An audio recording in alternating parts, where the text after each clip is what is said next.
2026-এ যা ঘটেছে তা দেখার পর আমি একজন অ্যানালিস্ট হিসেবে স্তব্ধ হয়ে গেছি। ভাবো তো, একটা মিউজিক ব্যান্ড প্রায় 4 বছর বিরতিতে থাকার পর ফিরে এসে 24 ঘন্টার মধ্যে কি গ্লোবাল মিউজিক ইন্ডাস্ট্রিকে নিজের কবজায় করে নিতে পারে?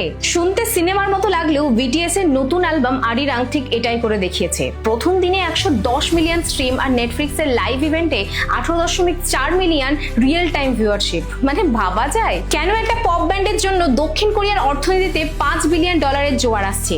চলো আজ কোনো ফ্যান্ডাম নয়, বরং ডেটা এবং লজিক দিয়ে ইনডেপথ অ্যানালাইসিস করি। 2022 সালের জুন মাসে বিটিএস ঘোষণা করে যে তারা সোলো প্রজেক্ট এবং বাধ্যতামূলক মিলিটারি সার্ভিসে ফোকাস করবে, এবং দীর্ঘ 3 বছর পর 2025 সালের জুন মাসে যখন প্রত্যেকটা মেম্বার সার্ভিস শেষ করে ফিরে এলেন, তখনই শুরু হয় এই মেগা প্রজেক্টের কাজ। বিগ হিট মিউজিক যখন এই অ্যালবামের নাম ঘোষণা করলো আরিরাং, এটি কোরিয়ার সেই বিখ্যাত লোকসঙ্গীতকে রিপ্রেজেন্ট করে যা তাদের আইডেন্টিটি এবং শেকড়ের কথা বলে। কিন্তু বন্ধুরা, এটা শুধু একটা অ্যালবাম নয়, এটা হলো একটা গ্লোবাল কোলাবোরেশন, যেখানে ডিপ্লো, রায়ান টেডার এবং কেভিন পার্কারের মতন বিশ্বসেরা মিউজিশিয়ানরাও কাজ করেছেন। চলো কিছু হার্ডকোর ডেটা দেখে নেওয়া যাক। রিলিজের প্রথম দিনেই স্পটিফাই গ্লোবাল টপ 50 চার্টের মধ্যে প্রথম 14টি স্থানই দখল করে নিয়েছে এই অ্যালবামের গানগুলি, এবং প্রথম দিনে 110 মিলিয়ন স্ট্রিম পেয়েছে, যা 2026 সালের যে কোনো অ্যালবামের জন্য একটি রেকর্ড। অ্যালবামের 7 নম্বর গান সুইম এখন গ্লোবাল সেন্সেশন। এছাড়াও বডি টু বডি, হুলিগান এবং এফআই এর মতন গানগুলো দিয়ে তারা প্রমাণ করে দিয়েছে যে এই 4 বছরের সোলো ক্যারিয়ার তাদের ক্রিয়েটিভিটিকে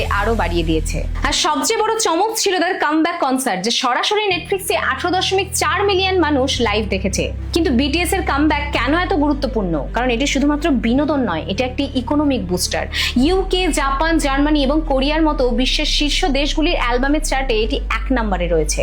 অ্যালবাম প্রমোশনের জন্য এপ্রিল 2026 থেকে শুরু হচ্ছে তাদের বিশাল আরিরাং ওয়ার্ল্ড ট্যুর, যা চলবে 2027 সালের মার্চ পর্যন্ত। অর্থাৎ আগামী 1 বছর গ্লোবাল মিউজিক এবং ট্যুরিজম মার্কেট বিটিএস এর কন্ট্রোলে থাকবে। বিশেষজ্ঞরা বলছেন এটি মিউজিক ইন্ডাস্ট্রির ইতিহাসের অন্যতম লাভজনক ট্যুর হতে চলেছে। 2026 সালে বিটিএস এর এই কামব্যাক কেন এত স্পেশাল? কারণ এখন তারা আগের থেকে অনেক বেশি পরিণত এবং প্রত্যেকেই সোলো পারফরমেন্স দিয়ে নিজেদের দক্ষতা প্রমাণ করেছে। তাই এখন যখন এই 7টি শক্তি এক হচ্ছে, তখন গ্লোবাল চার্টে সুনামি তো আবার আসবেই। বিটিএস এর এই জার্নি আমাদেরকে শেখায় যে সফলতা মানে শুধু টাকা বা খ্যাতি নয়, সফলতা মানে হলো বিরতির পরও মানুষের মনে জায়গা ধরে রাখা। পরিশ্রম এবং সততা থাকলে ল্যাঙ্গুয়েজ ব্যারিয়ার কোনো বাধাই নয়। তুমি বিটিএস এর ফ্যান হও বা না হও, কিন্তু তাদের এই গ্লোবাল ইনফ্লুয়েন্স এবং বিজনেস মডেল এড়িয়ে যাওয়া প্রায় অসম্ভব। তারা শুধুমাত্র কে পপ আইডল নয়, তারা হচ্ছে গ্লোবাল অ্যাম্বাসেডর। আচ্ছা, বিটিএস এর এই নতুন অ্যালবামের কোন গানটি তোমাদের পছন্দ? কমেন্ট করে জানাতে ভুলো না।